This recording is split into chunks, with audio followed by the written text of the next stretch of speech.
Today I want to show you how to press a blanket. We do sell 9-panel and 20-panel blankets. So here you can see I've already laid my blanket out on the mat. I've pre-pressed it to get some of the wrinkles out of it. I've also used a lint roller to move any excess fibers that may be on the fabric. This is always a good idea because if there's any type of fibers here, when you're pressing your image, it can cause those blank spots to be there. I've already printed out the image I'm going to use here on some sublimation paper. This one is 8 by 10. You can always size it up a little bit because the squares here on this blanket are 8 by 10. They may vary slightly because of the manufacturer. So what I'm going to do is I'm going to go ahead and place this face down onto the fabric.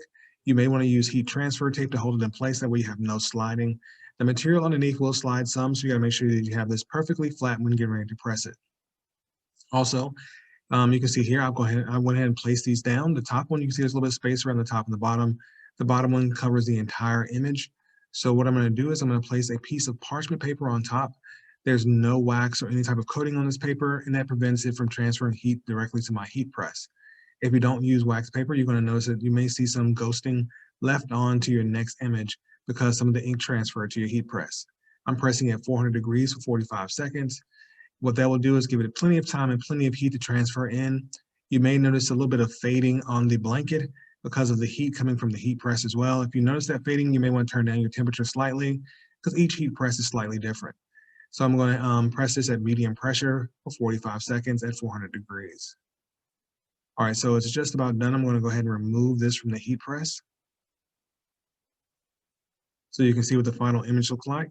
So again, you can see here on the parchment paper that I've used, you can see some of the ink already transferred through to that, and that's why, again, I do suggest you using some type of parchment or butchment paper with your images. Also, I do suggest that you tape your images down using a heat transfer tape. That way they will not slide during pressing. So let me go ahead and show you what the final product looks like. So you can see here, the images come through nice, bright, and clear. I do want you to notice that if you don't cut these to be exactly the right size, you will see some ghosting around the edges onto the black material.